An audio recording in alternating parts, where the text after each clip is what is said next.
So I was working on my Thompson grape here. It has two vines. I'm gonna do one this way and put one this way, but I have to put an extra support right here later on.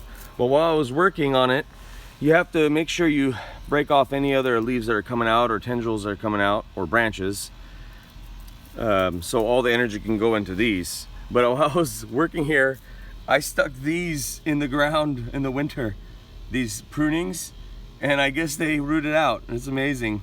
So we'll see if those make it. If they don't, that's fine. If they do, that'll be pretty cool. Oh, there's another one.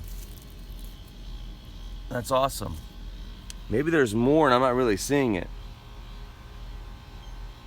That's pretty cool. All right, everyone. I'm gonna keep working on this. Lulu, you gonna help?